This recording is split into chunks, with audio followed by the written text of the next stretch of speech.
문장 중에 두 번째 문장의 구조에 대해서 살펴보도록 하겠습니다. 자, 문장의 구조는요, 기본적으로 헛문장과 겹문장이 있습니다. 헛과 겹이라고 하는 거 생각하면 돼요. 헛은 하나죠. 겹은 두 개 이상이죠. 간단해요. 그러니까는 주어와 서술어의 관계가 한 번만 이루어지는 문장을 우리는 헛문장, 주어와 서술어의 관계가 두 번 이상, 두 번만이 아니에요. 두 번 이상 이루어지는 문장을 우리는 겹문장이라고 보시면 되겠네요. 자, 그럼 헛문장은 설명할 게 없죠. 그냥 주어 서술어 한 번 나오는 거예요. 겹문장은 다시 두 개로 쪼개집니다. 뭐하고 뭐? 이어진 문장과 아는 문장으로 쪼개집니다. 이 이어진 문장은 다시 두 개로 쪼개집니다. 대등적, 이거 또 타났네. 그죠? 대등정이 아니라 대등적이죠? 자, 고칠까요? 살짝 여기서 이렇게 해놓고 재밌는 거 보여줄게요. 땅딱딱 해놓고 보면은 띵용 띵용 띵용 띵용 띵용 바뀌었어요. 대등적으로 이어진 문장과 종속적으로 이어진 문장이 있다고 보시면 되겠어요. 그러면 요게 또 이제는 한 바닥 설명이 들어가겠죠. 그 다음에 아는 문장. 아는 문장은 허그예요. 허그. 그러면 아는 문장이 있으면 안긴 문장이겠네요. 그죠? 자, 아는 문장은 절로 갑니다. 뭘로 간다고요? 절로 간다고요. 절에 대한 개념을 모르면요, 앞에 영상이 있습니다. 문장과 문장 성분. 그걸 통해서 우리가 확인하시면 됩니다. 절은 5가지가 있습니다. 명사절, 관형절, 부사절, 서술절, 인용절. 자, 결국은 절이 5가지가 있으니까 명사절로 하는 문장, 관형절로 하는 문장, 부사절로 하는 문장, 서술절로 하는 문장, 인용절로 하는 문장이 있다고 보시면 됩니다. 헛문장은 따로 설명할 게 없다고 했어요. 주어 서술어 땡이었어요. 그럼 이제 뭐 들어갈까요? 그렇죠? 겹문장으로 들어갈까요? 그래, 겹문장으로 갑시다. 겹문장. 겹문장은 뭐하고 뭐가 있다고 그랬죠? 그렇지, 이어진 문장과 아는 문장이 있다고 그랬어요. 다시 한번 뭐가 있다고요? 이어진 문장과 아는 문장이 있다고 그랬어요. 그 중에 우리는 먼저 뭐부터 볼까요? 그렇죠, 이어진 문장부터 봐야죠. 이어진 문장은요, 뭐에 의해서? 연결 어미에 의해서 이제는 이어집니다. 그래서 주어 서술어, 주어 서술어, 난 주어 1 서술어 1, 주어 2 서술어 2라고 얘기를 하거든요, 보통.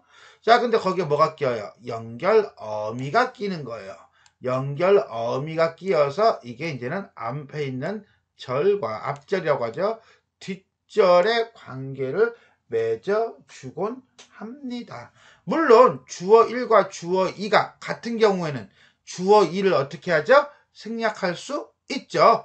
그렇게 되면 앞에서 얘기했듯이 본용언, 보조용언과 이어진 문장이 구별하니까 순간 헷갈릴 수도 있기는 있습니다. 참고하시기 바라겠습니다.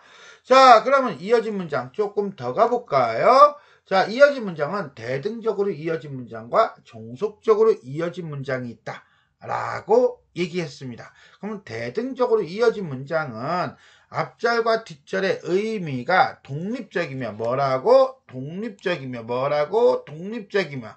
그래서 대등한 관계이다. 보통은 나열, 대조, 선택의 의미다 라고 하면서 예를 이렇게 들었어요. 근데 이걸 종속적으로 이어진 문장하고 구별하는 법을 잠깐 우리가 살필 필요가 있어요. 철수가 오고 영희가 간다. 철수가 오고 영희가 간다. 되죠? 그죠? 자, 그러면 영희가 가고 철수가 온다. 돼야 안 돼요? 되죠? 이렇게 하고 이렇게가 된다는 것은, 자, 앞절과 뒷절의 위치를 바꾸어도 의미가 상관이 없는 거, 의미 변화가 없는 거. 생긴 건 우습지만 맛은 있다. 맛은 있지만 생긴 건 우습다. 가능해요? 불가능해요? 가능하죠. 그의 예술은 살아있으나 그는 같다. 가능해요? 안 가능해요? 가능하죠. 이렇게 앞절과 뒷절의 교체가 가능한 건 우리가 뭐라고 한다? 대등적으로 이어진 문장이라고 한다 라고 보시면 돼요. 자, 그러면 종속적으로 이어진 문장은 어떠냐? 종속적으로 이어진 문장은요, 앞절과 뒷절의 의미가 독립적이지 못해요. 독립적이지 못하고 종속적이니까 묶여 있다는 거죠. 조건, 목적, 의도, 원인인데 이런 거예요. 봄이 되면 산에 꽃이 핀다. 말 돼요? 말 되죠. 근데 산에 꽃이 피면 봄이 된다. 말 돼요? 이건 조금 이상하죠. 안 맞죠? 그죠? 자, 과일을 사러 시장에 갔다. 되죠? 시장에 가러 과일을 사. 뭔 소리야 이게. 말이야 말밥이야. 이렇게 되는 거예요. 그죠? 그러니까 이거는 맞지가 않아. 이렇게 앞절과 뒷절을 바꾸었을 때 의미 전달이 애매해지는 경우, 이런 경우는 우리는 뭐라고 한다? 종속적으로 이어진 문장이라고 한다 라고 보시면 돼요. 자, 여기서 하나 더. 앞부분에서도 문장과 문장 성분에서도 잠깐 얘기했던 건데 요거는 학생들이 많이 헷갈려 하니까 확인하고 들어갑시다. 뭐냐? 접속조사와 과에 의해 이어진 문장이에요. 자, 요거는요. 철수와 영수는 학생이다. 그러면 여기서부터 여기까지가 주어죠. 그러면서 뭐야? 철수는 학생이다라는 문장과 영수는 학생이다라는 문장이 엮인 거예요. 그러니까 이거는 주어가 다르죠. 됐어요? 자, 근데 수많은 국어와 영어를 좋아한다. 이거는 뭐가 묶인 거예요? 그렇죠. 목적어가 묶인 거죠. 그러니까 수많은 국어를 좋아한다. 수많은 영어를 좋아한다예요. 그러면서 뭐가 같죠? 주어가 같죠. 됐습니까? 이건 주어가 같아서 생략한 케이스고요. 하나를 날린 거죠. 이거는 어때요? 학생이다라는 서술어가 같죠. 오히려. 그죠? 그래서 주어가 다른 케이스이다 라고 보시면 되겠습니다. 요거 참고로 알아둡니다. 다음, 겹문장 중에 두 번째, 아는 문장이에요. 아는 문장은 다른 문장 속에 들어가 마치 하나의 문장 성분처럼, 이때 하나의 문장 성분처럼 쓰이는 걸 우리는 뭐라고 하죠? 이걸 절이라고 합니다. 문장의, 이걸 우리는 뭐야? 안긴 문장, 안고 있는 문장이다 라고 보시면 돼요. 자, 하나의 문장 성분처럼 문장이 쓰이는 걸 우리는 뭐라고 한다? 절. 절이 뭐야? 주어, 서술어의 형태를 가지고 있다. 절에는 명사절, 관형절, 부사절, 서술절, 인용절이 있다라고 보시면 되겠습니다. 일단 명사절로 아는 문장이에요. 명사절로 아는 문장은요. 명사형 어미, 미음이나 기가 붙어서 만들어지는 경우인데 주어, 목적어, 부사어 등의 역할을 한다라고 되어 있거든요. 이것만 가지고 애매하면요. 이렇게 예를 들어보세요. 예를 들었을 때 하나의 특징이 있습니다. 그게 바로 뭐냐? 명사절은요. 항상 뒤에 뭐가 붙습니까? 조사가 붙습니다. 조사가 붙어가지고 성분을 지시를 해줘요. 이니까 주격조사죠. 목적격조사죠. 목적격조사죠. 부사격조사죠. 이해되겠어요? 여기까지? 자, 그러니까는 뒤에 이렇게 조사가 붙으면 뭐라고 본다? 명사절이라고 보면 됩니다. 그러면 거의 틀림이 없습니다. 됐어요? 자, 관형절이에요. 관형절은 뭐의 역할을 해요? 그렇죠. 관형어의 역할을 하겠죠.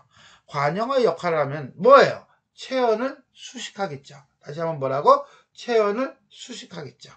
자, 그래서 책은 책인데 어떤 책? 그랬더니 읽은 책, 어떤 책, 읽는 책, 어떤 책, 읽던 책, 어떤 책, 읽을 책. 자, 현재, 과거, 미래를 보여주고 있네요.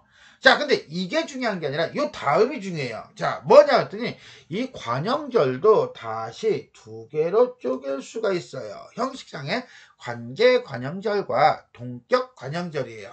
다시 한번 뭐라고? 관계 관형절과 동격 관형절이에요. 예를 들어 볼게요. 예를 드는 게 빨라요. 학교에 가는 철수를 보았다요. 나는이란 주어를 넣읍시다. 그러면 나는 철수를 보았다죠. 뭐예요? 두 번째는 철수가 학교에 간다죠. 됐어요? 여기까지? 그러면서 뭐가 겹치죠? 그렇죠. 철수라고 하는 단어가 겹치죠. 그래서 이 안에 안긴 문장에 철수가를 어떻게 했어요? 생략해버렸죠. 겹쳐서 특정 성분이 겹쳐서 생략하는 거, 이런 걸 우리는 관계관형절이에요. 즉 겹쳐요. 뭐야? 같은 요소가 있다는 거예요. 그런데 그 자리에는 철수가 어제 영희를 만난 사실을 아는 사람이 많지 않았다예요. 자, 그럼 이건 뭐예요? 그 자리에는 사실을 아는 사람이 많지 않았다죠. 근데 철수가 어제 영희를 만났다라는 문장이 있죠. 그러면 이 철수가 어제 영희를 만났다라는 문장과 그 자리에는 사실을 아는 사람이 많지 않았다가 겹치는 요소가 있어요, 없어요? 겹치는 요소가 없어요. 즉 이게 이 문장 이게 사실이죠. 같은 거죠. 같은 의미죠. 요 문장 자체가 사실과 같은 의미이기 때문에 이거는 지우지를 못해요. 대신 같죠? 그래서 이건 무슨 관형절? 동격 관형절이에요. 자, 그러면 하나만 물읍시다. 이 책은 내가 어릴 때 읽은 책이다는요. 관계 관형절입니까? 동격 관형절입니까? 이 책은 책이다죠. 자, 내가 책을 어릴 때 읽었다죠. 뭐가 겹치죠? 책이라고 하는 단어가 겹치죠. 그래서 하나를 생략한 케이스가 되니까 어디에 해당합니까? 동격 관형절에 해당한다 라고 보시면 되겠습니다. 다음은 부사절로 아는 문장이에요. 부사절이니까 뭐의 기능을 하겠어요? 그렇죠. 부사어의 기능을 하겠죠. 자, 어떤 경우냐? 부사형 어미가 사용되거나 아니면 전미사가 붙어서 부사어 기능을 하는 경우이다. 예를 들어 예쁘게, 자, 자라도록, 그 다음에 없이, 달리 같은 경우가 여기에 해당한다 라고 보시면 되겠습니다. 자, 그럼 우리는 여기서는 부사절에서는 또 뭐가 중요하냐? 부사형 전성 어미와 그 다음에 파생 전미사예요. 부사형 전성 어미는 어미죠. 즉 어간과 어미가 나온다는 건 서술성이 있다는 거예요. 서술어의 의미를 갖는다는 거죠. 하지만 요거는 전미사는요 접사죠. 부사가 된 접사예요. 그러니까 서술성이 약하거나 없어요. 예를 들어서 순마가 학생을 칭찬했다죠. 근데 입이 마르다죠. 순마는 걸었다죠. 다리가 붓다죠. 즉 주어와 서술어의 형태를 갖는 거예요. 그러니까 이거는 뭐야? 전성 어미가 되는 겁니다. 반면에 순마는 말도 없이 갔다. 그럼 말이 없다예요? 아니죠. 이거는 말도 없이 자체가 그냥 부사어예요. 그러니까 여기서부터 여기까지가 묶인 거예요. 즉 파생 부사, 파생 전미사라고 보시면 되겠습니다. 이해됐습니까? 체크 들어가겠습니다. 다음 서술절입니다. 서술절로 아는 문장은 서술어죠. 서술어 기능을 하는데 문제는 요게 문제예요. 마치 주어가 몇 개인 것처럼 보인다. 2개인 것처럼 보인다. 그래서 헷갈리면 안 됩니다. 예를 들어 이런 거예요. 토끼는 앞발이 짧다예요. 그러면 토끼는 이 주어죠. 짧다가 서술어죠. 그럼 토끼가 짧아요? 말이 안 되잖아. 이상하잖아. 그치? 뭐가 짧아? 앞발이가 짧죠. 그러면 주어 서술어죠. 근데 가만히 보니까 앞발이 짧다 자체가 전체가 바로 뭐예요? 서술어예요. 그래서 앞발이 짧다가 서술절이 되는 겁니다. 코끼리는 길다죠. 코끼리가 길어? 아니지. 코가 길다죠. 할아버지는 많으시다죠. 할아버지가 많아? 뭔 소리야? 아니, 정이 많으시다죠.